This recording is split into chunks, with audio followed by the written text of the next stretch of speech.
Commentaire sur la Bible, introduction, document numéro F000. Les Saintes Écritures, également connues et appelées la Sainte Bible, sont sacrées pour trois grandes religions de la planète, à savoir le judaïsme, le christianisme et l'islam, comme le montre le Coran. Introduction. Les Saintes Écritures, également connues et appelées la Sainte Bible, sont sacrées pour trois grandes religions de la planète, à savoir le judaïsme, le christianisme et l'islam, comme le montre le Coran. De nombreuses sectes du judaïsme, du christianisme et de l'islam ont tenté de corrompre et de déformer les Saintes Écritures, y compris le Coran. Entre parenthèses, voir le commentaire sur le Coran sur le site de l'Église chrétienne de Dieu, ccg.org. L'enseignement standard est que la Bible est la parole soufflée par Dieu et inspirée de Dieu. Le Coran enseigne également cet aspect et du fait que chacun est dépendant du calendrier de Dieu. Voir le document numéro 156. Cette compréhension a été corrompue par chacune des religions pour dissimuler les différents aspects des fêtes religieuses et leur signification.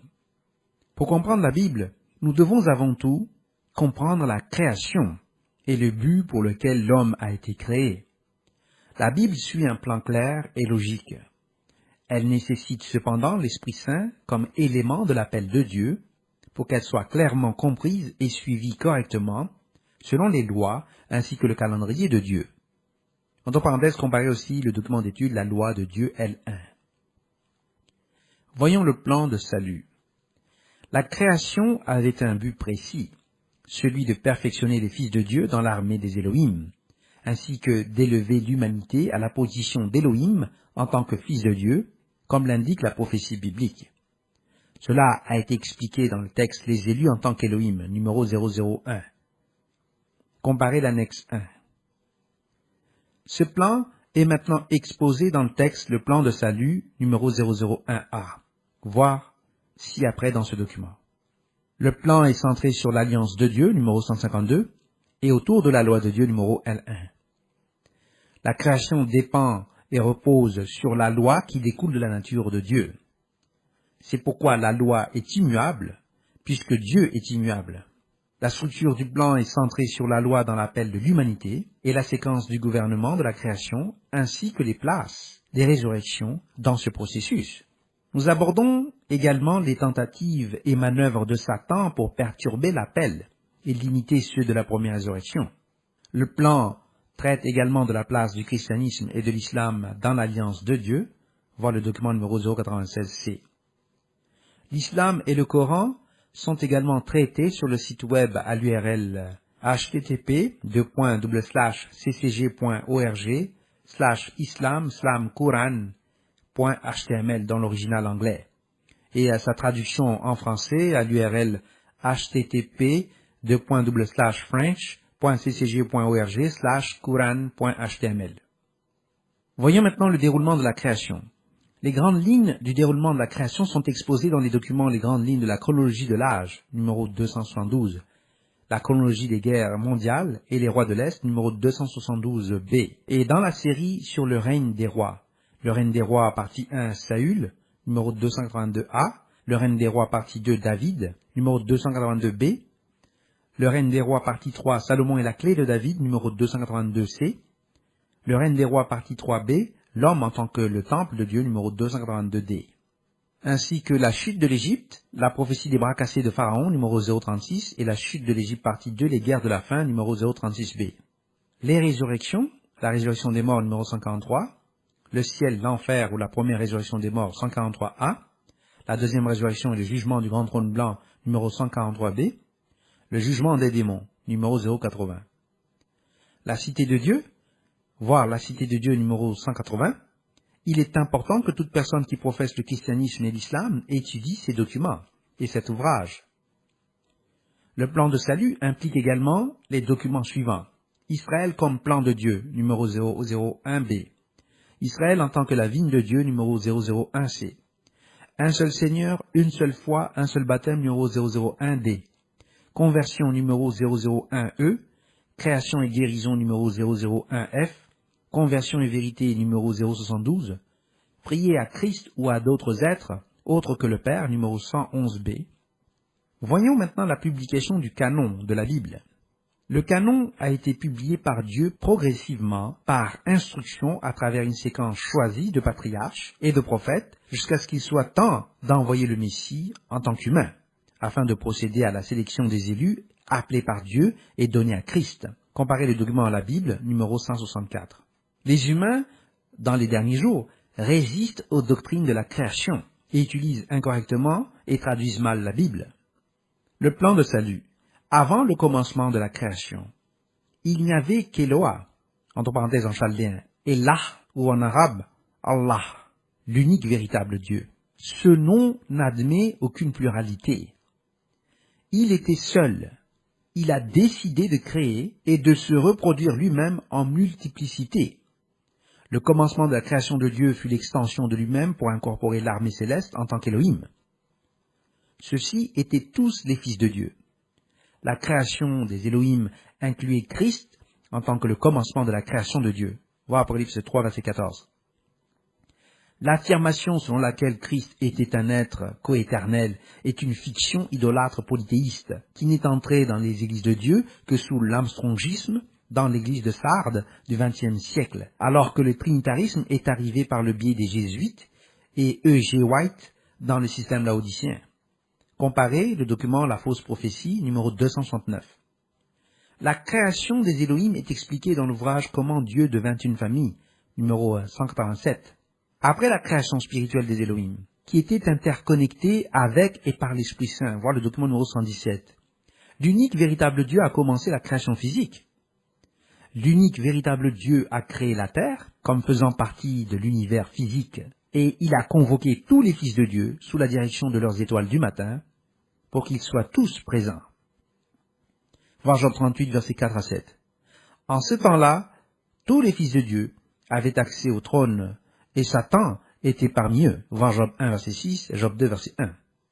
La création est régie au moyen de la loi de Dieu, voir le document L1, qui découle de sa nature même.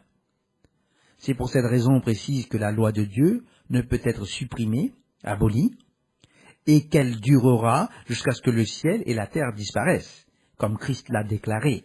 Voir Matthieu 5, verset 18. La question de la création et la nécessité logique de la causalité singulariste sont traitées dans le texte Création, etc., numéro B5. La création adamique a été faite par Dieu conformément à son plan de salut. La création intelligente est reconnue par la plupart des scientifiques comme n'étant possible que dans un laps de temps de quelques millions d'années pour les principaux systèmes stellaires. La création adamique avait deux buts. L'un des buts était de fournir aux Elohim une obligation de veiller et de prendre soin de la création physique et de les mettre en situation de test. L'autre but était de permettre un système progressif de remplacement de l'armée rebelle ou déchue par le biais de l'ex-anastasine ou résurrection extérieure, voir Philippiens 3, verset 11 de la première résurrection, voir le document numéro 143a. Et par la suite, une résurrection générale lors de la deuxième résurrection, voir le document numéro 143b. Les découvertes archéologiques montrent que l'étoile du matin en charge et placée à la tête de cette planète a passé beaucoup de temps à faire des expérimentations avec des humanoïdes et d'autres structures de vie, et ce pour deux objectifs. Le premier était de créer des humanoïdes qui interrompraient et corrompraient la création adamique planifiée, et qu'Azazel ou Satan utilisait ensuite pour semer la confusion dans l'esprit de l'armée humaine, avec des mensonges au sujet de ces découvertes archéologiques. Entre parenthèses, comparez le document Création versus Évolution B9. Pour une raison quelconque, la terre est devenue tohu et bohu, ou dévastée et chaotique. Et Dieu a envoyé les Elohim pour restaurer la planète et pour mettre en œuvre le système adamique, comme nous le voyons dans le chapitre 1 de Genèse. Le but de la création était de créer des humains afin qu'ils apprennent, et qu'au fil de la séquence, ils deviennent des Elohim ou fils de Dieu, comme l'étaient les autres Elohim de l'armée. Comparez Jean 10, versets 34 à 36.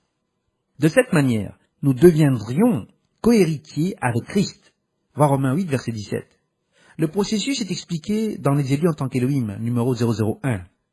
Par le moyen de son omniscience, Dieu a compris qu'un tiers de l'armée se rebellerait et qu'il serait nécessaire que l'un d'entre eux abandonne son existence, et ce dans l'obéissance, et devienne le chef de la création.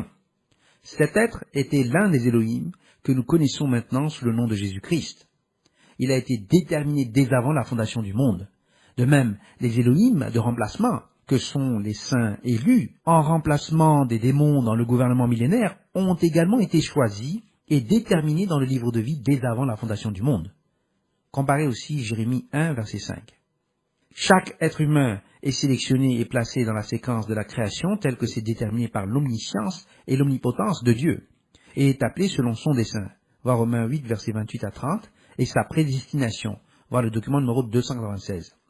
Le mal a été autorisé afin de tester à la fois l'humanité et l'armée. Comparez le document Le problème du mal, numéro 118. Dieu a accordé 7000 ans pour ce processus. 6000 ans ont été accordés pour la phase de travail sous le Dieu de ce monde, qui est l'étoile du matin, Azazel ou Satan. Entre parenthèses, 2 Corinthiens 4, verset 4. Comparez aussi le document Lucifer, porteur de lumière, étoile du matin, numéro 223. La limitation était que les lois de Dieu devaient être confiées aux patriarches élus et aux prophètes élus, et que les élus observeraient les lois de Dieu. C'était leur test et leur signe. Ils seraient alors appelés et se verraient accorder l'esprit et seraient affectés à la première résurrection, voir le document numéro 143a, en remplacement des démons. Ceux qui enseignaient contre la loi et qui n'observaient pas la loi et le témoignage étaient rejetés comme n'étant pas appelés et choisis, voir Ésaïe 8, verset 20. Ils seront rééduqués plus tard, lors de la deuxième résurrection. Voir le document numéro 143b, cité ci-après dans ce document. Les élus de la première résurrection devaient alors devenir des Elohim en tant que fils de Dieu et rejoindre Christ en tant qu'armée de remplacement. Et ce, pour le règne millénaire de Jésus-Christ lorsqu'il reviendra pour prendre le contrôle de la planète en tant qu'étoile du matin de remplacement. Voir Apocalypse chapitre 20. Le millénaire devait durer 1000 ans, au cours duquel Satan et l'armée déchue seraient enfermés dans la fosse de Tartaros. À la fin du millénaire, ils devaient alors être libérés et l'humanité devait être à nouveau testée sous la direction des démons. L'humanité sous la direction des démons se rebellerait à nouveau, comme l'indique la prophétie, et les gens marcheraient alors contre Christ et les élus à Jérusalem. Après ce dernier conflit, ils seront tous tués puis ressuscités à la deuxième résurrection et au jugement du grand trône blanc, voir le document numéro 143b, et au jugement des démons, numéro 080. Les humains qui ne se rebelleront pas ne passeront pas par la mort, mais seront transformés en des êtres spirituels et intégrés à l'armée des Elohim sans formation supplémentaire. Les gens qui sont placés sous le jugement du grand trône blanc pour se recycler, rééduquer, sont tous ceux qui ont vécu de la création adamique. Tous ceux qui n'ont pas observé les commandements de Dieu, la foi et le témoignage de Christ, voir Apocalypse 12, verset 17, 14, verset 12, ne feront pas partie des élus. Cela inclut pratiquement 2 ères complètes des églises de Dieu qui n'ont pas observé le calendrier du temple, voir le document numéro 156, mais qui observaient soit Hillel, soit une autre abomination. Le judaïsme moderne ainsi que ceux qui observent Hillel et les intercalations babyloniennes n'ont jamais obéi à Dieu et n'ont pratiquement jamais observé un jour saint au jour correct. Et une grande partie du temps, pas même dans le bon mois. Comparez Hillel, les intercalations babyloniennes et le calendrier du temple numéro 195c. Les Juifs ne détiennent pas les oracles de Dieu. L'Église de Dieu les détient. Comparez le document Les oracles de Dieu numéro 184.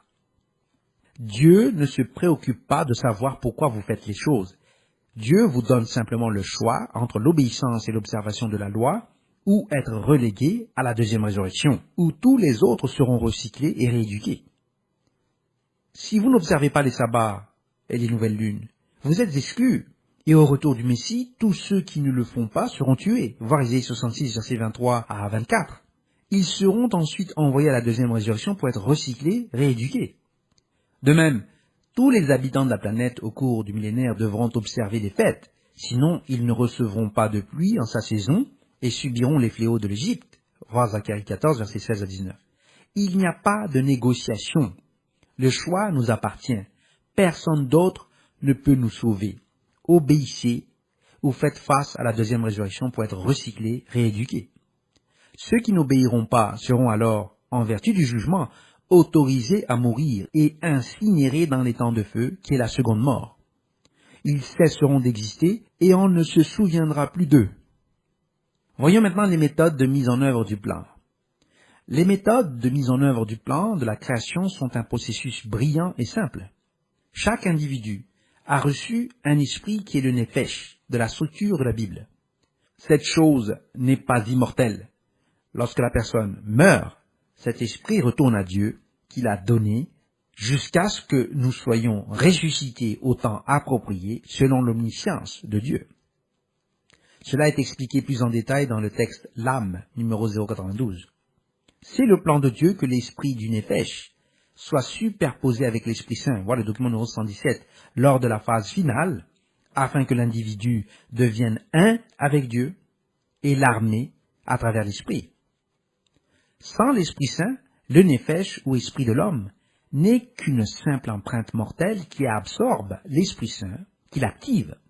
Le nefesh est capable de devenir un nouvel être dans la prochaine phase de l'existence spirituelle dans une nouvelle dimension. Dans cette phase, nous deviendrons tous des Elohim, ou Théoi, c'est-à-dire des fils de Dieu, comme Christ l'a déclaré dans Jean 10, versets 34 à 36. C'est dans ce processus que nous devenons consubstantiels au Père, voir le document numéro 081. Ce processus se produit par la grâce de Dieu, mais cela ne dispense pas de la nécessité de se conformer à la loi de Dieu, L1, qui procède de sa nature, comme l'explique le texte La relation entre le salut par la grâce et la loi, numéro 082. De cette façon, nous ne faisons qu'un avec l'armée, en tant que des fils de Dieu spirituels, et nous gouvernons l'univers avec Dieu, à partir de la terre sainte, en tant que la cité de Dieu. Voir le document numéro 180. Voyons la séquence du plan. La création a été planifiée et exécutée sur une longue période de temps, et avait pour but de permettre au futur Elohim d'être créé, et alors de devenir ensuite des êtres responsables, apprenant à devenir Elohim, et à s'occuper ainsi qu'à prendre soin de la création, et à l'étendre en tant que membre de la famille divine. La création humaine a été insérée dans cette création au moment voulu. Il était connu que l'homme pécherait, et qu'un plan de salut de la création était nécessaire pour mettre en œuvre le plan. Le plan de salut était divisé en 7 sections de 1000 ans, sur 3 phases de période de 2000 ans. Il s'agissait d'un exemple de travail sous l'étoile du matin Azazel, qui devint Satan en tant qu'accusateur, et sa section de l'armée. Les phases de travail, entre guillemets, seraient ensuite suivies par les saints élus des patriarches et des prophètes, et par l'Église qui a été établie par le Messie pour la 3e phase, et qui a observé les commandements de Dieu et la foi et le témoignage de Jésus-Christ. Voir Apocalypse 12, verset 17, 14, verset 12. Il s'agirait de la première résurrection des morts. Voir le document numéro 143A, cité ci-dessus dans ce document. Le plan était représenté par la semaine dans la division du temps avec les 6 jours ouvrables et le sabbat du 7e jour de Dieu. Les nouvelles lunes, les jours saints et les fêtes représentaient en eux-mêmes les activités du plan de Dieu. Le calendrier a été observé depuis Adam et les patriarches pour toute la création. Une explication plus approfondie des 3 phases est donnée dans les textes Le règne des rois partie 1 Saül, numéro 282a, Le règne des rois partie 2 David, numéro 282b, Le règne des rois partie 3 Salomon et la clé de David, numéro 282c. Ce plan a également été symbolisé dans la construction du temple de Dieu à Jérusalem, ce qui est expliqué dans le document d'étude Le règne des rois partie 3b, L'homme en tant que temple de Dieu, numéro 282d. À la fin des 6000 ans, le monde est dans un tel état de péché et de trouble, à cause des fausses religions et des violations de la loi de Dieu, que les guerres de la fin s'enclenchent. Ceci est expliqué dans la séquence à partir des avertissements faits par le dernier système de l'Église et par le prophète annoncé par Dieu dans Jérémie 4, verset 15, verset 16 à 27. La force de Gédéon et les derniers jours numéro 022, les avertissements des derniers jours numéro 044. Satan avait passé toute la période à corrompre l'humanité dans le but de la détruire, comme nous le voyons ci-après dans ce document. Le monde éclate dans les guerres des 5e et 6e trompettes, voir le document d'étude Les guerres de la fin partie 1, les guerres d'Amalek, numéro 141c. Alors les témoins Enoch et Élie sont envoyés, comme promis par Dieu, voir aussi Malachie 4, verset 5, et le document Les guerres de la fin, partie 2, les 1260 jours des témoins, numéro 141D. Dieu envoie alors le Messie comme cela a été prédit et est attendu depuis 2000 ans par les églises de Dieu. Voir le document Les guerres de la fin, partie 3, Armageddon et les coupes de la colère de Dieu, numéro 141E. Le monde est tellement corrompu et dans un tel état de péché que les gens n'accepteront pas la correction. Ils tuent les témoins, Enoch et Élie, et ensuite ils marchent contre Christ. Voir les guerres de la fin, partie 3b, la guerre contre Christ, numéro 141E-2. Christ procède alors à la subjugation de toutes les nations, ainsi qu'à l'éradication de toute la fausse religion sur la planète, ainsi que des systèmes de faux gouvernements et des péchés qui en découlent. Voir le document Les guerres de la fin, partie 4, la fin de la fausse religion, numéro 141F. Après le retour du Messie et la première résurrection, les démons sont placés dans la fosse du Tartaros pour 1000 ans, au cours de ce qui est alors une phase finale qui inclut la période du 7e millénaire du sabbat messianique. Les saints élus en tant qu'êtres spirituels gouvernent alors le monde avec Christ au cours de ces 1000 ans, et les démons sont par la suite jugés sur leur conduite en fonction de celle de Christ et des élus. Les démons sont réduits à l'état d'humains, puis placés avec l'armée humaine qu'ils ont corrompue afin d'être rééduqués au cours de la période de la formation finale de la deuxième résurrection et du jugement du grand trône blanc, voir le document numéro 143b. Tous les faux ministres et les prêtres corrompus, imams et chefs religieux qui suivent les systèmes et la corruption de Satan, comme le voyons ci-après dans ce document dans la section sur la fausse religion, seront placés dans ce système et recyclés et rééduqués. Beaucoup d'entre eux devront bénéficier d'une protection à court terme pour leur propre sécurité. Néanmoins, le monde sera en mesure de voir ces personnes après la période de protection nécessaire, comme on le constate dans Ésaïe chapitre 14 et Ézéchiel chapitre 28. Comparez le document Le jugement des démons, numéro 080. Dès le début du système millénaire, pour les 1000 ans, nous commençons la restauration de la planète. Voir les guerres de la fin, partie 5, la restauration pour le millénaire.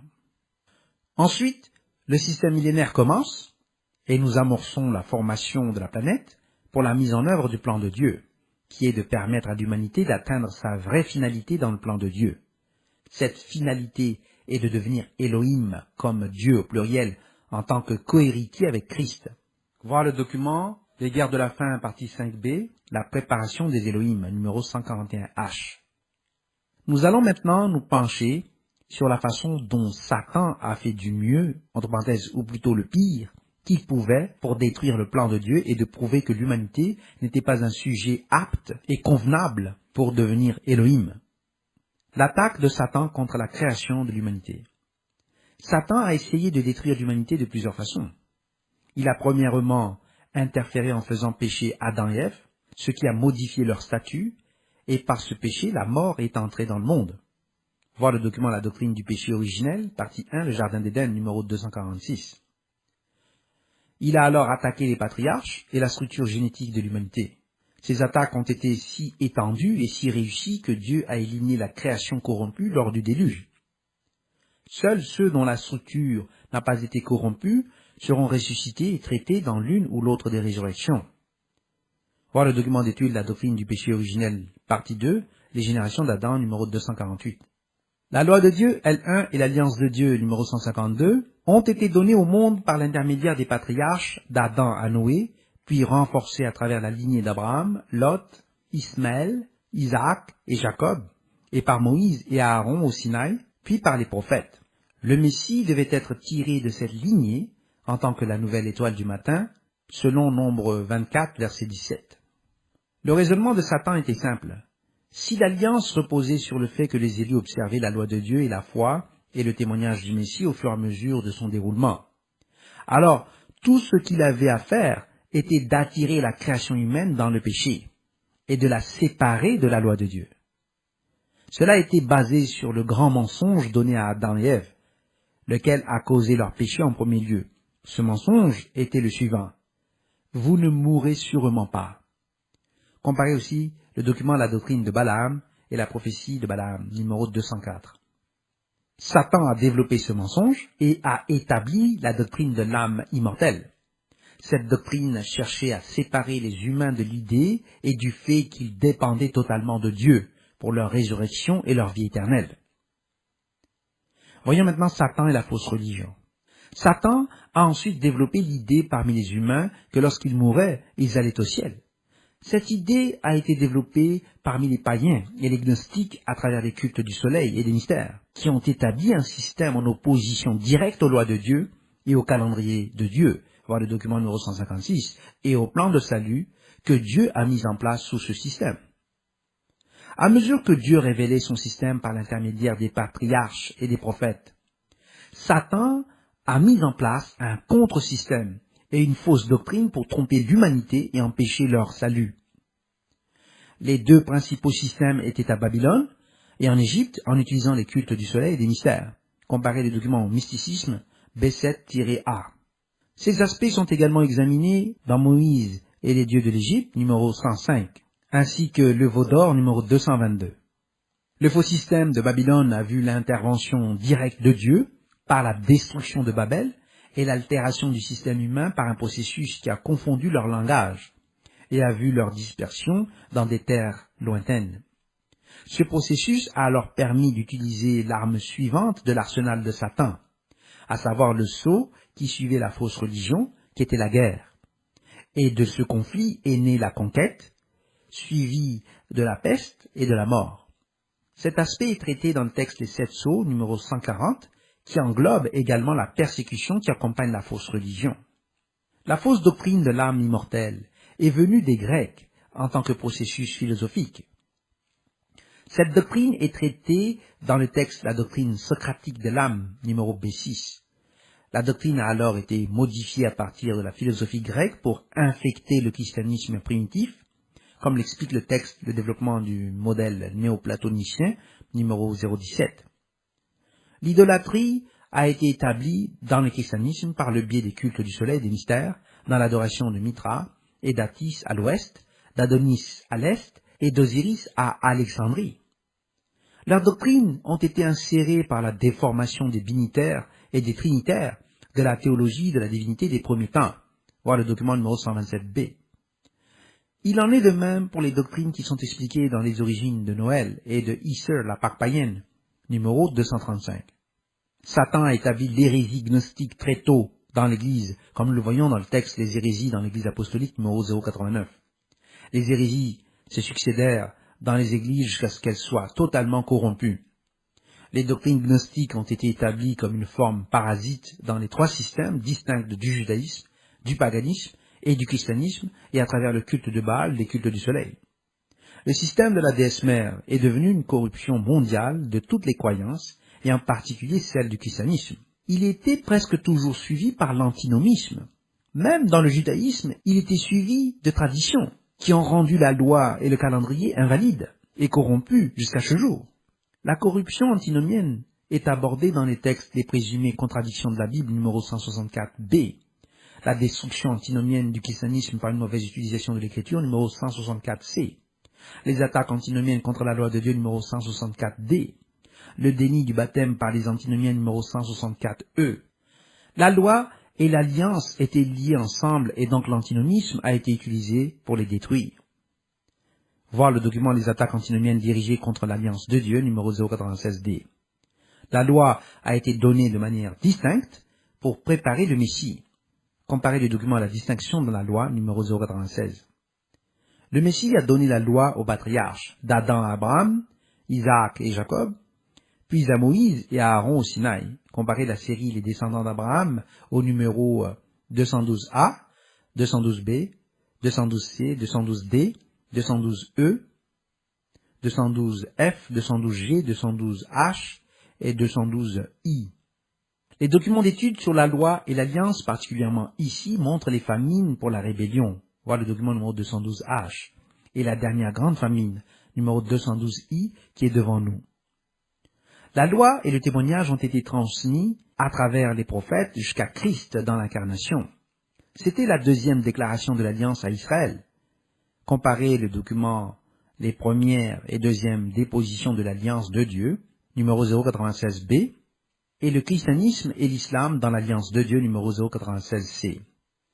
Satan s'est servi de cette distinction pour mentir aux gens et leur imposer l'idée que Christ a promulgué une nouvelle loi différente de l'ancienne loi qui a été éliminée ou abolie. Ce mensonge et les attaques contre le baptême, la loi et le témoignage ont privé et coupé un grand nombre de personnes de la première résurrection et les ont placées dans la deuxième résurrection. Satan s'est servi du penchant naturel de l'homme à la désobéissance, à la rébellion et indolence entêtée, de sorte que les gens sont prêts à croire à tout ce qu'on lui dit et qui lui permet d'éviter des inconvénients et de l'inconfort. Et leur capacité à s'entretuer n'a fait qu'ajouter à l'impulsion. Satan a attaqué l'Église partout où elle était établie. La façon dont elle s'est répandue est indiquée dans les textes numéros 122, 122a, 122b, 122c et 122d. La persécution et les signes des églises de Dieu sont exposés dans le texte Le rôle du quatrième commandement dans les églises de Dieu observant le sabbat, numéro 170. Cette persécution a eu beaucoup de succès et atteint maintenant sa phase finale. Comme cela est expliqué dans les documents sur la Troisième Guerre mondiale, l'Empire de la Bête, numéro 299a, la Troisième Guerre mondiale, partie 2, la prostituée et la bête, numéro 299b, et le dernier pape, examen de Nostradamus et Malachie, numéro 288. L'établissement de l'Église en Arabie et son effondrement dans l'islam hadithique et l'islam chiite, etc., sont examinés dans le commentaire sur le Coran, à Q001, Q001a, Q001b, Q001c, Q001d et QS, ainsi que les shurats et les annexes tels que listés à l'URL http://ccg.org/islam/quran.html. En français, http://french.ccg.org/quran.html. Le fait que Satan ait eu autant de succès témoigne de la stupidité et de la crédulité monumentale de l'humanité. Dans le cadre des grands mensonges, tu ne mourras sûrement pas. Les filles de la prostituée ont inventé le mensonge de l'enlèvement, ravissement, dans le protestantisme. Les attaques contre la structure du système de l'avènement et du millénaire sont traitées dans le texte Le Millénium et le ravissement, enlèvement, numéro 095. Les falsifications des trinitaires dans le Réceptus et la version King James de la Bible sont tout simplement à couper le souffle. Comparez la série 164 citée ci-dessus dans ce document. De même, Satan a pénétré les églises de Dieu dans les systèmes de Sardes et de Laodicée avec les doctrines de l'enlèvement, ravissement, et les doctrines d'ithéistes binitaires et trinitaires, et aussi d'autres fausses doctrines telles que le lieu de sécurité.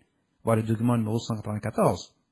Armstrong a inventé, afin de garder les moutons dans leur rang, la doctrine totalement fausse de la troisième résurrection, comme expliqué dans le texte L'erreur de la troisième résurrection, numéro 166. Cependant, beaucoup de personnes plus intelligentes comprennent la doctrine pour ce qu'elle est. Bientôt les témoins seront là, et ensuite le Messie et le faux ministère qui déchire les brebis sera détruit. Voyons maintenant au sujet de la création, comparé le document numéro 160. La signification du sacrifice de Jésus-Christ est au cœur de la foi. C'est la question centrale du Nouveau Testament et est l'aboutissement du système sacrificiel et de tout ce qu'il représentait. Un mythe extraordinaire qui s'est développé à partir des problèmes doctrinaux entourant la divinité et la place de Christ dans cette structure, est que si Christ n'était pas Dieu et un être éternellement existant et incréé, alors son sacrifice serait inadéquat pour réconcilier l'humanité avec Dieu. On est alors amené à se poser la question suivante: par quelle autorité scripturaire une telle affirmation est-elle faite? Aucune écriture ne soutient cette affirmation. Et en effet, il sera même démontré que le contraire est vrai. Comment alors une telle affirmation peut-elle être faite ou avancée? La réponse se trouve dans l'inadéquation, la suffisance de la philosophie grecque et la mauvaise compréhension de la nature du système biblique et du but de la création. Il faut donc répondre à cette question en deux parties. L'une concerne le but de la création, l'autre le système biblique. Dans ce sujet, les insuffisances de la philosophie grecque doivent être exposées par comparaison avec les textes bibliques. Voyons la création. La création est premièrement expliquée dans le chapitre 1 de la Genèse. La plupart des gens supposent à partir de ce texte qu'il s'agit de l'explication du commencement de la création. Cette hypothèse est très large. Elle témoigne d'un échec à comprendre le message des générations des cieux et de la terre mentionné dans Genèse 2, verset 4. Le livre de la Genèse montre les divisions de la structure. La création s'est donc faite par plusieurs générations. Il y avait des séquences de la création, et les versets 1 à 3 du chapitre 2 de la Genèse traitent des générations des cieux et de la terre. Génération 1. La première génération est divisée en deux structures, le commencement et le pré-commencement. Le pré-commencement est la période qui se situe avant que Dieu ne commence à créer.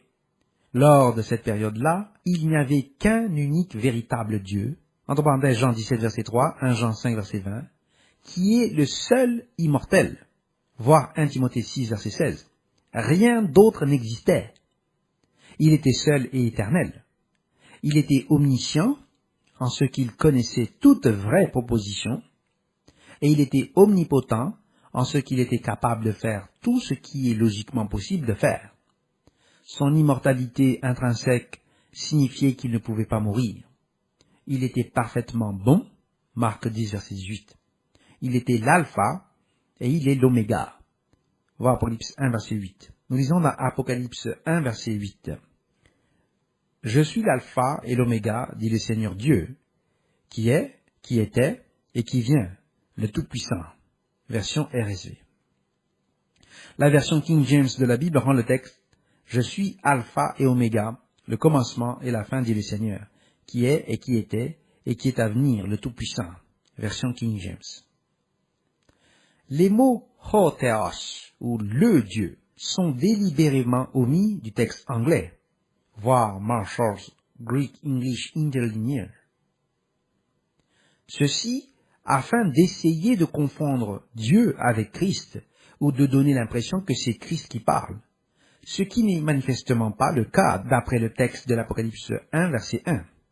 Ce texte dit clairement que l'Apocalypse est la révélation de Jésus-Christ que Dieu lui a donnée. Seul Dieu est l'alpha et l'oméga. Ce sens est que lui seul était le premier en tant qu'être immortel. Donc, il est alpha. Il est en activité continue. Donc, il est, et il doit devenir, et il est le Tout-Puissant. Ainsi, l'oméga, ou le résultat final lui-même, est cet être. La création est donc centrée sur cet être, et est en elle-même l'objet final de son activité. Ainsi, Dieu se crée lui-même dans un sens étendu. Nous voyons cela dans Exode 3, verset 14, où nous lisons. Et Dieu dit à Moïse, je suis celui qui suis. Et il dit, tu diras ainsi aux enfants d'Israël, je suis m'a envoyé vers vous. Version King James. Le texte ici est ayez asher ayez. Le sens selon la Bible, The Companion Bible, est je serai ce que je serai, entre parenthèses, ou deviendrai. Dieu a ainsi déclaré son activité et son intention. Il y a deux actions ici. Exode 3, verset 12 montre que l'être qui parle à Moïse fait état de l'adoration prévue pour le Dieu lui-même. Entre parenthèses, et ha, Elohim, sur la montagne. Cet être faisait partie de l'activité de Dieu sous direction. Le Dieu était Eloah, qui est au singulier et n'admet aucune pluralité. Et en tant que tel, est l'objet de l'adoration de toute activité postérieure. Voir Deutéronome 5, verset 6 à 7, chapitre 6, verset 4, entre parenthèses le mot Elohenu. Esdras 4, verset 24 à chapitre 7, verset 28. La première activité d'Eloah a été de générer les Elohim. Genèse 1, verset 1. Ceux-ci sont les fils de Dieu, le Dieu très haut. Voir Deutéronome 32, verset 8 dans la version RSV ou la Bible de Jérusalem en français. Job 1, verset 6, Job 2, verset 1, Job 38, verset 4 à 7. Les Elohim étaient le commencement des activités de la volonté du Dieu très haut, Eloah, ou Elah, en chaldéen. Voir Daniel 4, verset 2. Nous lisons dans Apocalypse, chapitre 4, versets 9 à 11, « Et chaque fois que les êtres vivants rendent gloire et honneur et action de grâce à celui qui est assis sur le trône et qui vit pour toujours et à jamais, les 24 anciens se prosternent devant celui qui est assis sur le trône et adorent celui qui vit pour toujours et à jamais. Ils jettent leur couronne devant le trône en chantant « Tu es digne, notre Seigneur et Dieu, de recevoir gloire, honneur et puissance, car c'est toi qui as créé toutes choses, et c'est par ta volonté qu'elles existent et qu'elles ont été créées. » Version RSV.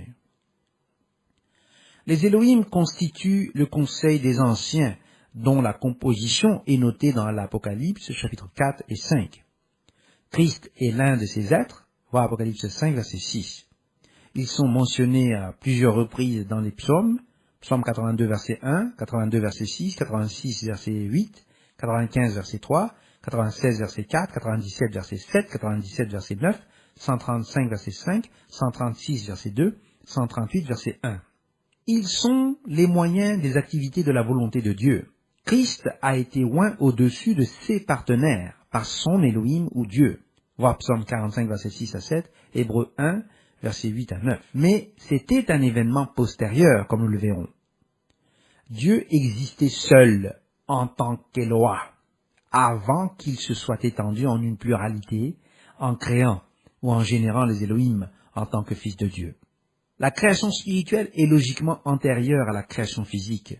Nous lisons dans Hébreux 11, verset 3, « Par la foi, nous comprenons que le monde a été créé par la parole de Dieu, de sorte que ce que l'on voit a été fait de choses qui n'apparaissent pas. » Version RSV.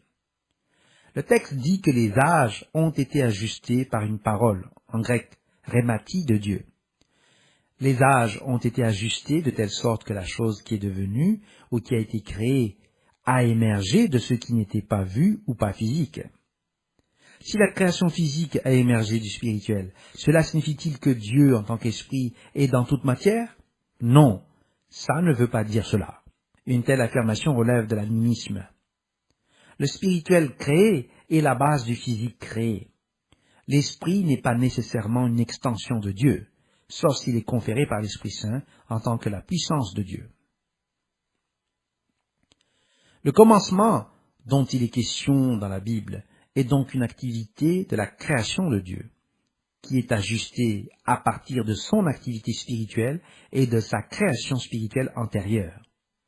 Cette activité impliquait la création des Elohim, qui était son premier acte ou reproduction.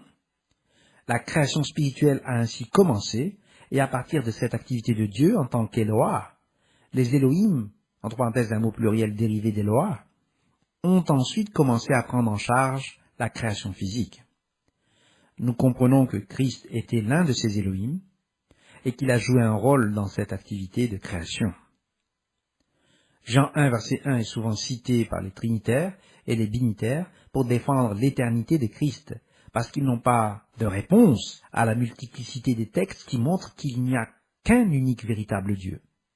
Voir Jean 17, verset 3, 1 Jean 5, verset 20, qui seul est immortel, voir 1 Timothée 6, verset 16, et qui a donné à Christ d'avoir la vie en lui-même, voir Jean 5, verset 26. Nous lisons dans Jean 1, verset 1, « Au commencement était la parole, et la parole était avec Dieu, et la parole était Dieu. » Version RSV. Le simple problème de ce texte est qu'il est mal traduit par les trinitaires, comme les témoins de Jéhovah l'ont constamment souligné. Cependant, l'ordre de la traduction des témoins de Jéhovah est une tentative de suivre la King James plutôt que le texte littéral. Le texte est le suivant. En arche en ho logos. Au commencement était la parole. Kai ho logos en proston theon. Et la parole était avec le Dieu. Kai theos en ho logos. Et un Dieu était la parole. En proston theon doit se lire était orienté vers le Dieu, signifiant par là dans le sens de servir.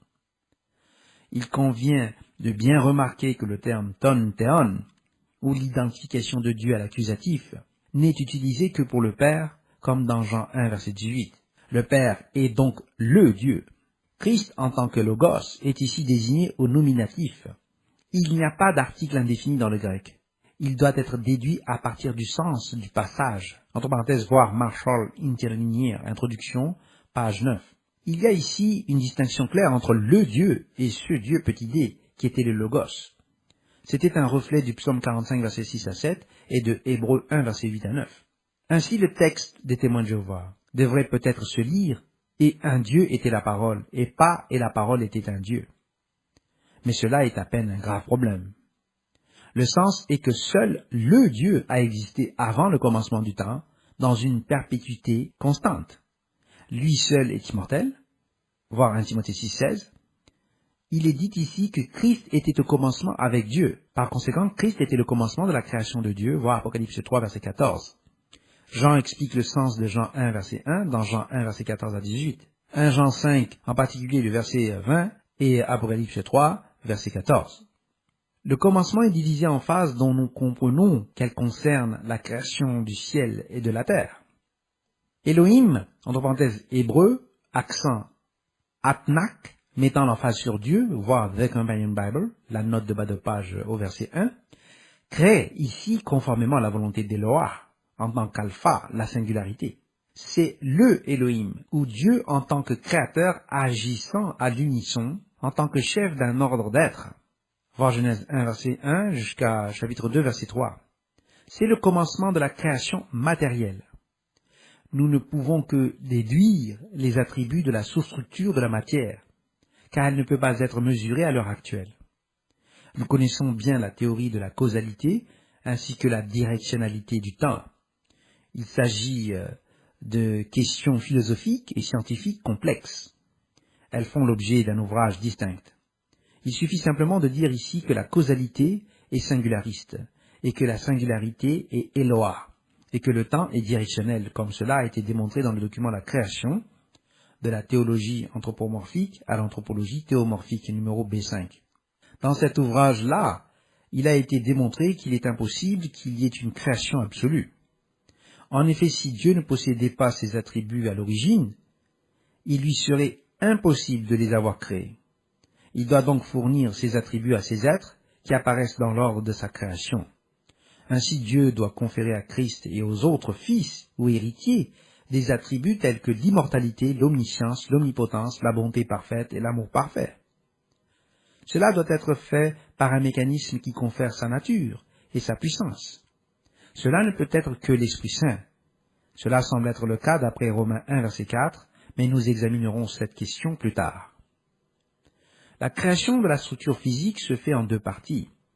Pierre l'explique par sa référence au monde qui était alors, voir 2 Pierre 3, versets 5 à 6, et aux cieux et à la terre qui sont maintenant, voir 2 Pierre 3, verset 7. On pourrait soutenir que Pierre ne se référait qu'aux périodes pré- et post-déluge, mais il s'agit là d'une hypothèse. Une telle hypothèse n'implique pas non plus que les cieux qui étaient alors n'ont pas été davantage divisés par une catastrophe. En fait, on pourrait supposer qu'une telle notion était implicite dans l'argument de la division des âges. Il est certain que le monde est ancien et contenait une grande diversité d'êtres à des stades qui ont été anéantis par la catastrophe. Le monde qui était alors avait un but et une intention, mais il a été détruit. Le but de la création ne peut être déduit qu'à partir des passages de la Bible et de ce que nous savons de la science.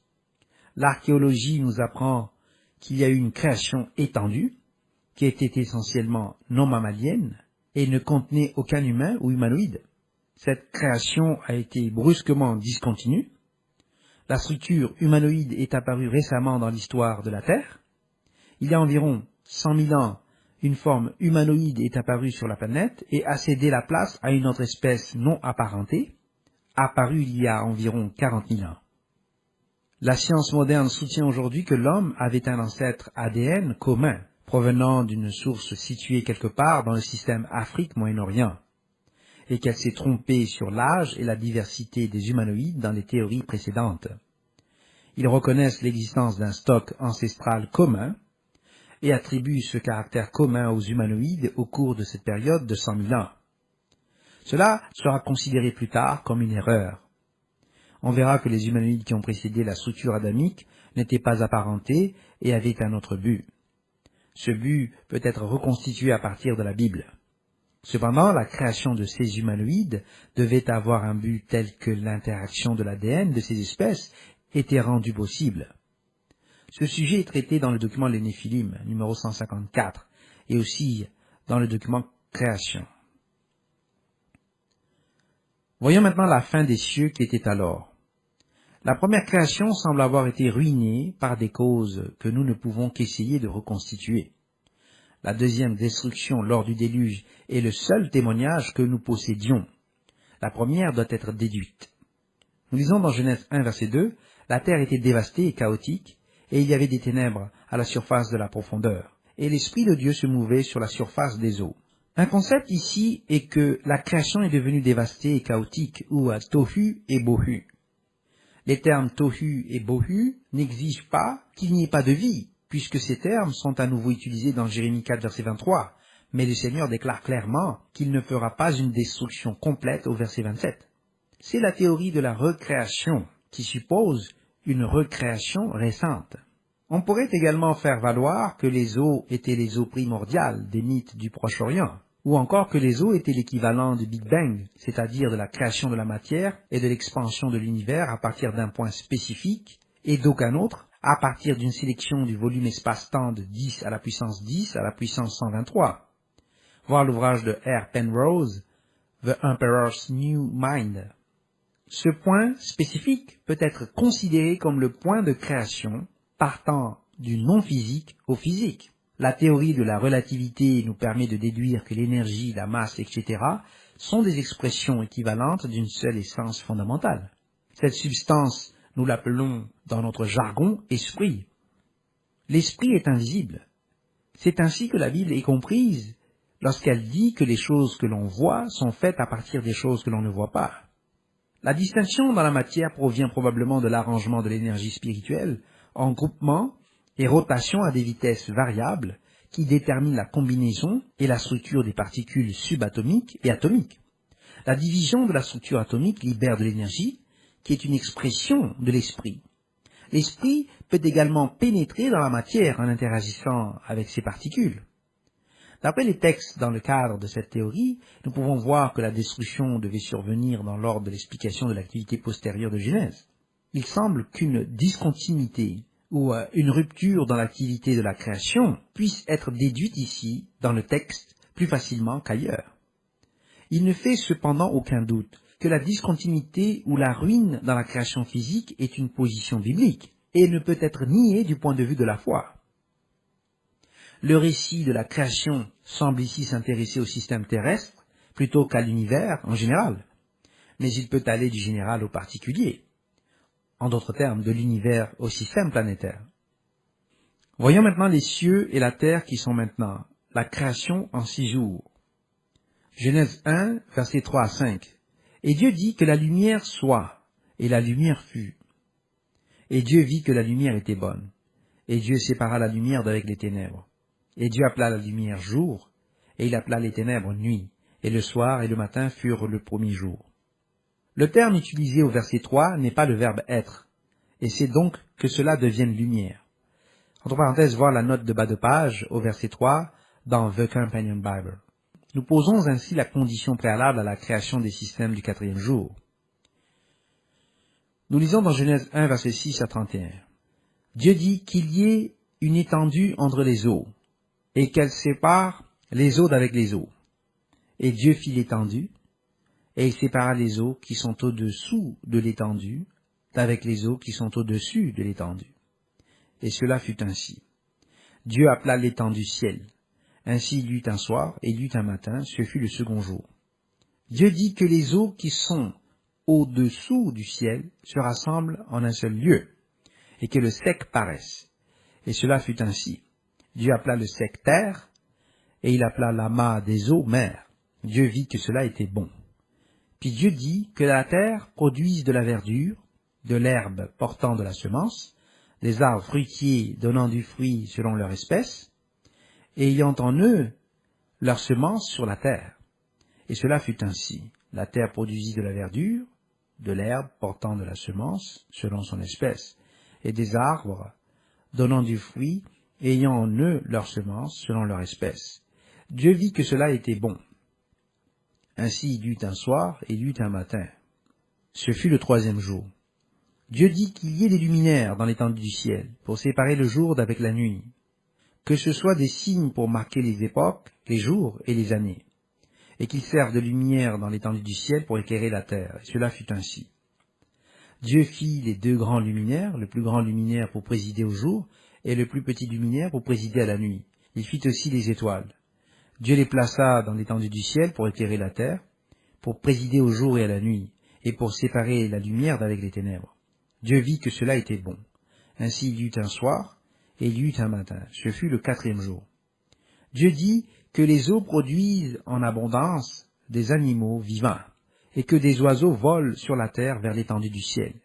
Dieu créa les grands poissons et tous les animaux vivants qui se meuvent, et que les eaux produisirent en abondance selon leur espèce. Il créa aussi tout oiseau ailé selon son espèce. Dieu vit que cela était bon. Dieu les bénit en disant « Soyez féconds, multipliez et remplissez les eaux des mers, et que les oiseaux multiplient sur la terre. » Ainsi il y eut un soir et il y eut un matin. Ce fut le 5e jour.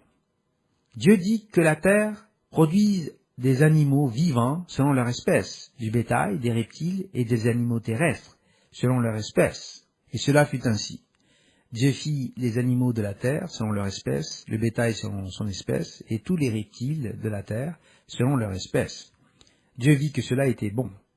Puis Dieu dit, faisons l'homme à notre image selon notre ressemblance, et qu'il domine sur les poissons de la mer, sur les oiseaux du ciel, sur le bétail, sur toute la terre, et sur tous les reptiles qui rampent sur la terre. Dieu créa l'homme à son image, il le créa à l'image de Dieu, il créa l'homme et la femme. Dieu les bénit, et Dieu leur dit, soyez féconds, multipliez, remplissez la terre et la suscitissez, et dominez sur les poissons de la mer, sur les oiseaux du ciel, et sur tout animal qui se meut sur la terre. Et Dieu dit, voici, je vous donne toute herbe portant de la semence, et qui est à la surface de toute la terre, et tout arbre ayant en lui du fruit d'arbre, et portant de la semence, ce sera votre nourriture. Et à tout animal de la terre, à tout oiseau du ciel, et à tout ce qui se meut sur la terre, ayant en soi un souffle de vie, je donne toute herbe verte pour nourriture. Et cela fut ainsi.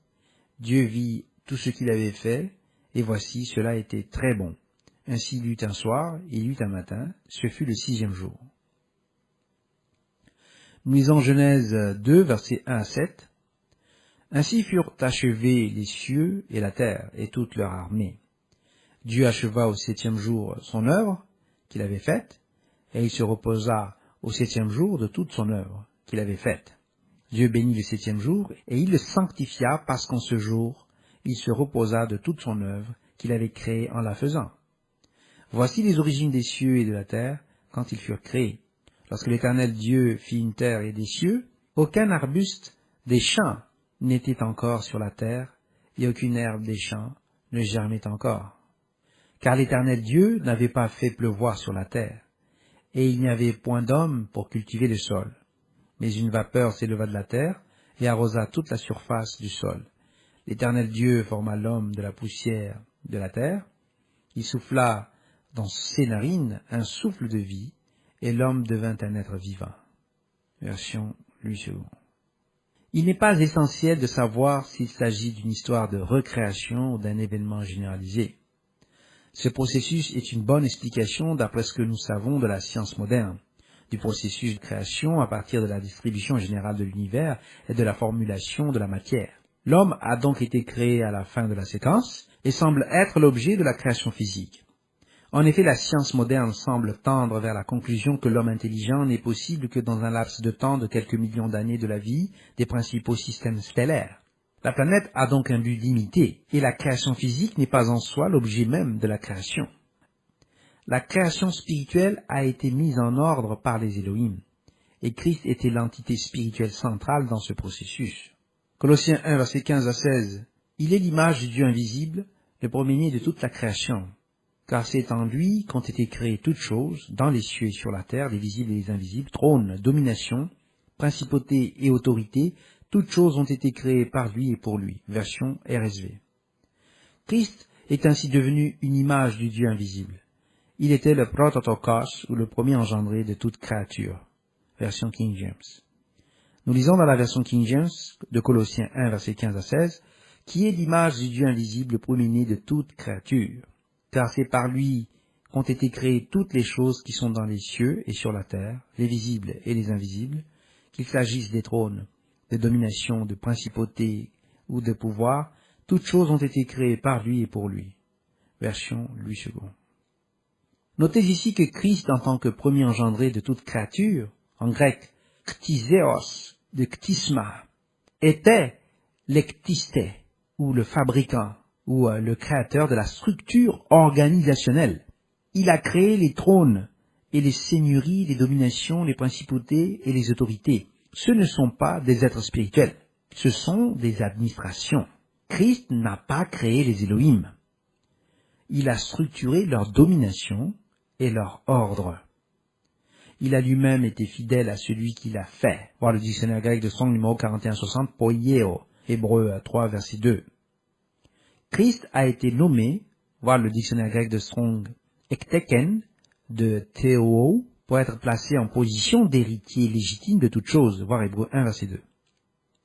Le mot dans Hébreux 3, verset 2 est fait, et ce mot est uniquement traduit par établi dans la version du second, dans le présent cas, dans le but d'éviter les implications évidentes qu'il comporte pour les trinitaires. Le mot correct signifiant établi n'est pas utilisé ici. La question est alors posée par les trinitaires ou binitaires, pourquoi Dieu aurait-il fait Christ, ainsi que les autres entités appelées Elohim ou l'armée angélique, les fils de Dieu, Daniel 3, 25, Chaldéen Elohim, dont la demeure n'est pas avec les hommes, voir Daniel 2, verset 11, Daniel 4, verset 8, et ensuite se donner la peine de faire une espèce humaine. Quel est le but poursuivi par ces deux aspects de la création? On peut observer que cette forme de raisonnement soulève les mêmes questions en ce qui concerne le concept de l'armée angélique, puis de Christ, comme autre deuxième divinité coéternelle pour les binitaires. Binitaire est un terme courtois pour décrire un dit théiste, sous une apparence chrétienne. Cependant, ils ne sont pas monothéistes et ne diffèrent pas philosophiquement des autres dits théistes, sauf pour l'activité des déités, comme dans le zoroastrisme. Dans le cas des trinitaires, nous sommes confrontés à un problème encore plus mystérieux, qui est contraire à la raison et qui est défendu par un appel au mystère. Les trinitaires ont également adopté la position des cultes à mystère quant à l'ascension au ciel ou à la descente en enfer, à la mort, plutôt que la résurrection physique de la Bible. Cet aspect du gnosticisme et des mystères a été spécifiquement condamné par Justin Martyr et l'Église primitive. C'était la façon dont on discernait et distinguait les chrétiens des imposteurs non chrétiens. Les binitaires, entre parenthèses en particulier ceux qui adoptent les vues exprimées par Herbert Armstrong au cours de ces dernières années, telles qu'elles sont exprimées dans l'ouvrage Mystery of the Ages, sont d'avis que les anges ne sont que des gardiens du système. Peut-être est-il plus approprié de l'appeler la théorie du grand jardin de l'univers, où il a été gâché par la rébellion, et Dieu a alors créé ces humains pour remplacer ces anges rebelles. Christ était un second Dieu, coéternel avec le Père, mais en quelque sorte volontairement inférieur. Les élus humains vont devenir supérieurs et d'un ordre et d'un type différent de l'armée angélique. Les anges ne pourront jamais devenir des Elohim, qui est un mot pluriel, qui s'applique à Dieu en tant que famille, mais seulement à deux entités pour le moment. Ce point de vue ne tient tout simplement pas compte de la structure entière des psaumes et des divers textes qui traitent des Elohim. Ce point de vue est gravement incohérent sur le plan biblique et porte en lui des imputations contre l'omniscience et l'omnipotence de Dieu. Christ était le deuxième Dieu d'Israël, mais il n'était pas coéternel. Ce point a été examiné par Alan F. Segal dans son ouvrage Two Powers in Heaven Early Rabbinic Reports about Christianity and Gnosticism, E. Gibril Lednen, 1977, et aussi par M. Barker, The Great Angel, A Study of Israel's Second God, SPCK, Londres, 1992. Larry Hurtado, dans son ouvrage One God, One Lord, Early Christian Devotion and Ancient Jewish Monotheism, SCM Press, 1988, tente de défendre la nature binitaire de l'Église primitive. Il dit, citation, « Je soutiens que les innovations dévotionnelles qui précèdent étayent mes affirmations. A. Que la dévotion chrétienne primitive peut être décrite avec précision comme étant de forme binitaire, avec une place prépondérante accordée au Christ ressuscité aux côtés de Dieu, et B. Que cette forme binitaire est distinctive de la vaste et diverses traditions monothéistes juives qui constituaient le contexte immédiat des premiers chrétiens, parmi lesquels ces pratiques dévotionnelles ont vu le jour. » Fin de citation à la page 114. Hurtado développe la nature non trinitaire de l'Église primitive, mais ne parvient pas à traiter correctement la question du grand ange en tant que Christ, que Barker tente d'expliquer dans un cadre orthodoxe et échoue. Cependant, Tous montrent plus ou moins le point que le grand ange était un Elohim. Mais aucun d'eux n'a l'audace d'assimiler cet Elohim à le Dieu. Hurtado montre que le binitarisme est développé à l'égard du Christ ressuscité et distinct et non concerné par sa préexistence dans le judaïsme en tant que le grand ange. La structure de l'Église primitive ne peut, dans le meilleur des cas, que se réclamer de la délégation qui a suivi la résurrection, Romains 1, verset 4, et non de l'existence éternelle de Christ. Christ et l'armée ont tous été le produit de l'activité et de la volonté de Dieu. Dieu est omniscient, il connaissait donc le résultat des activités de l'armée rebelle lorsqu'elle a été créée. Dieu a ordonné Christ en tant que l'agneau tué dès la fondation du monde et a écrit le nom des élus dans le livre de vie avant la fondation du monde. Nous lisons dans Apocalypse 13, verset 8, « Et tous les habitants de la terre l'adoreront, tous ceux dont le nom n'a pas été écrit avant la fondation du monde dans le livre de vie de l'agneau qui a été immolé. » Version RSV. Ainsi, non seulement on savait que Christ devait être tué avant que le monde ne soit posé, mais aussi les noms des élus étaient tous connus et inscrits dans le livre de Dieu avant que le monde ne soit formé. Telle est l'étendue de l'omniscience de Dieu. Il est clair que Christ n'est pas omniscient, car il y a des choses qu'il ne connaissait pas, comme l'heure de son retour, voir Marc 13, verset 32, et aussi la révélation, l'Apocalypse, qui lui a été donnée par Dieu. Ainsi, Dieu savait que l'armée céleste se rebellerait, et Dieu savait aussi que Christ devait non seulement être sacrifié, mais aussi qu'il obéirait jusqu'à la mort, et introduirait ainsi un nouveau groupe dans la catégorie des Elohim. Voir Zacharie 12, verset 8, car il était lui-même un Elohim à leur tête. Nous lisons dans Philippiens 2, versets 5 à 11. Ayez en vous les sentiments qui étaient en Jésus-Christ, lequel, existant en forme de Dieu, n'a point regardé comme une proie à arracher d'être égal avec Dieu, mais s'est dépouillé lui-même, en prenant une forme de serviteur, en devenant semblable aux hommes, et ayant paru comme un simple homme, il s'est humilié lui-même, se rendant obéissant jusqu'à la mort, même jusqu'à la mort de la croix. C'est pourquoi aussi Dieu l'a souverainement élevé, et il lui a donné le nom qui est au-dessus de tout nom, afin qu'au nom de Jésus tout genou fléchisse dans les cieux, sur la terre et sous la terre, et que toute langue confesse que Jésus-Christ est Seigneur à la gloire de Dieu le Père. Version du second. Christ était donc dans la forme ou le morphé de Dieu. Il était une image de Dieu, comme nous sommes conformés à l'image de Dieu à travers l'image de Christ, voir Romains 8, verset 29. Nous faisons cela comme Christ l'a fait, en participant à la nature divine, voir 2 Pierre 1, verset 3 à 4. Nous sommes donc cohéritiers avec Christ, voir Romains 8, verset 17, Galates 3, verset 29, Tite 3, verset 7, Hébreux 1, verset 14, chapitre 6, verset 17, chapitre 11, verset 9, Jacques 2, verset 5, 1 Pierre 3, verset 7. Ce dessein de Dieu était immuable, voir Hébreux 6, verset 17. Christ n'a pas essayé comme Satan, voir Ésaïe 14, verset 12 à 14, Ézéchiel 28, verset 14 à 18, de saisir l'égalité avec Dieu. Christ est devenu un humain et a été obéissant jusqu'à la mort, même la mort sur le poteau. Christ n'est donc pas coégal avec Dieu et n'a pas cherché à être égal avec lui. Nous voyons donc que Christ a obéi à Dieu en devenant un humain. Son sacrifice était un ordre du Père pour accomplir le dessein du Père, qui était connu dès le commencement, avant la fondation du monde. Il est clairement établi que l'armée humaine sont les frères des anges. Voir Apocalypse 12, verset 10, chapitre 22, verset 9. Et que les élus deviendront égaux aux anges, en tant qu'ordre d'anges, lors de la résurrection. Voir Luc 20, verset 36, où le terme grec est utilisé, isangelos. Ainsi, la création doit produire un tout cohérent, et Apocalypse chapitre 5 montre que les élus doivent devenir rois et prêtres sacrificateurs sur cette structure. Alors pourquoi Dieu ne nous a-t-il pas simplement créés tous en même temps, avec les mêmes attributs? Pourquoi y avait-il deux structures, et à quoi servaient-elles? La réponse est simple. Dans une structure de création unique, il y aurait quand même eu une rébellion. Satan se serait quand même rebellé, même s'il était parfait lors de sa création. Les fils de Dieu, tant dans l'armée angélique humaine, devaient exercer le libre arbitre, avoir le libre choix, sans quoi ils ne seraient que des robots. Christ a dû être capable de pécher, autrement il ne serait qu'un robot, et il n'y a pas de jugement de Satan. En tout point, Christ a été tenté comme nous le sommes, voir Hébreux 4, verset 15. L'armée angélique a dû se voir confier des responsabilités familiales, Cela s'est fait par le biais de la gestion des humains ainsi que de la création physique. Un être spirituel n'a pas besoin d'exercer sa foi en l'existence de Dieu, mais une armée physique doit le faire. Par des tests interactifs, chaque élément a été enseigné et testé dans ses fonctions respectives.